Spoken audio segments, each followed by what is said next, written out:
नमस्कार दोस्तों, आज के हमारे इस वीडियो में हम आपके लिए संकष्टी चतुर्थी की व्रत कथा लेकर आए हैं।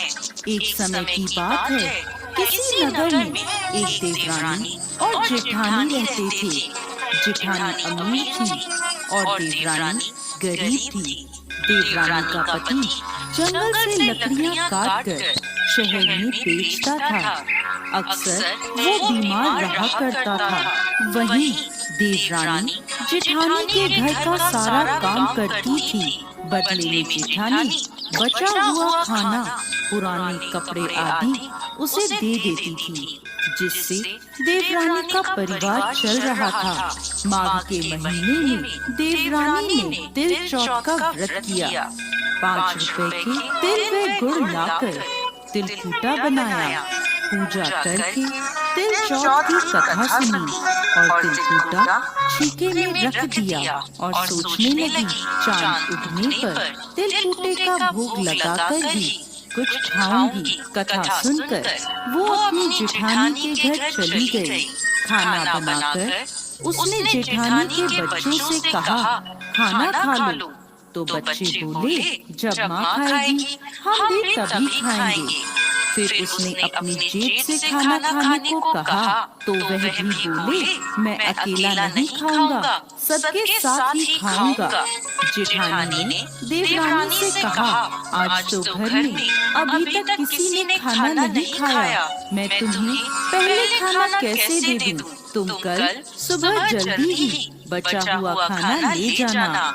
देवरानी के घर पति और बच्चे सभी आस लगाए बैठे थे कि आज तो त्योहार है, माँ आएगी तो पकवान आदि खाने को मिलेंगे।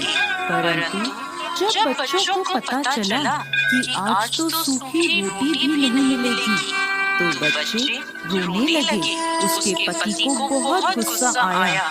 कहने लगा, सारा दिन काम करके 2 रोटी भी नहीं ला सकती तो काम करने का क्या फायदा? ऐसा कहकर गुस्से में उसने अपनी पत्नी को कपड़ा धोने के डंडे से मारा। डंडा टूट गया तो उसने उसे पट्टे से मारा। वो बेचारी गणेश जी महाराज को याद करती रोती रोती पानी पीकर सो गई। उस दिन गणेश जी महाराज उसके सपने में आए और बोले, धोवना मारी, पाटा मारी, सो रही है या जाग रही है? वो बोली, कुछ जाग रही हूँ, कुछ सो रही हूँ।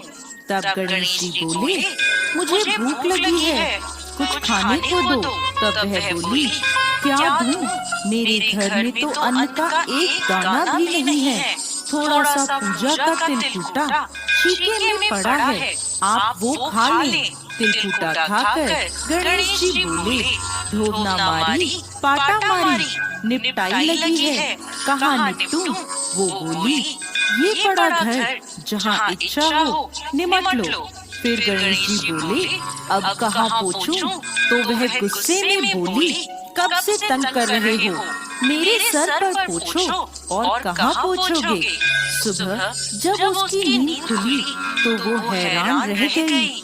उसका पूरा घर हीरे मोतियों से जगमगा रहा था। उसके माथे पर हीरे मोती जगमगा रहे थे।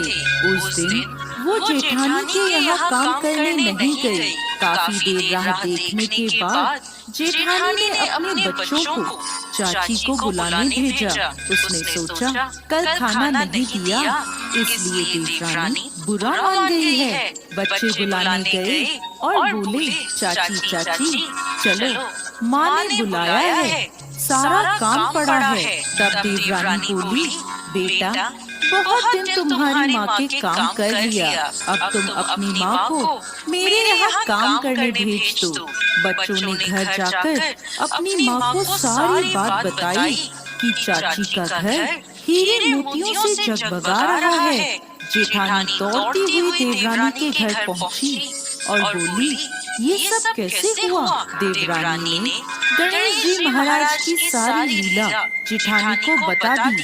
घर लौटकर जेठानी अपने पति से बोली, आप मुझे धोबने और पाटे से मारो। उसका पति बोला, अरे भली मानस, मैंने तो आज तक कभी तुम्हें नहीं मारा, अब मैं तुम्हें कैसे मार सकता हूँ? लेकिन वो नहीं मानी और जिद करने लगी। मजबूरन उसके पति ने उसे खूब मारा। जेठानी ने खूब सारा घी डालकर चूरमा बनाया और छीके में रखकर सो गई।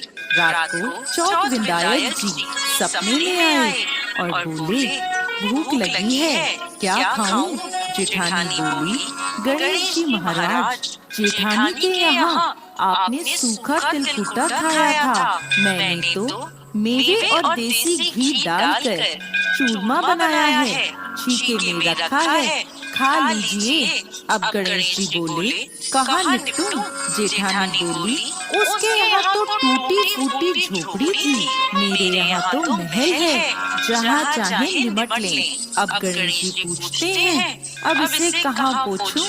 जेठानी बोली, उसका तो गंदा सा माथा था, मैंने तो चमेली का तेल लगाया है, मेरे माथे पर पोछिए।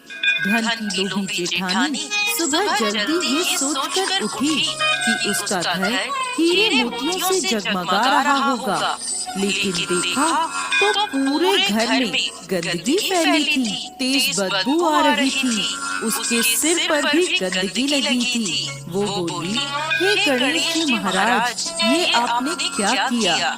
मुझसे रूठे और देवरानी पर टूटे। जेठानी ने सफाई करने की बहुत कोशिश करी, परंतु गंदगी और फैलती गई। जेठानी के पति को जब ये मालूम चला तो वो बहुत नाराज हुआ और बोला, तेरे पास सब कुछ था, फिर भी तेरा मन नहीं भरा। देख, ये तेरे लालच का नतीजा है। परेशान होकर जेठानी गणेश जी महाराज से विनती करने लगी, माफी मांगने लगी।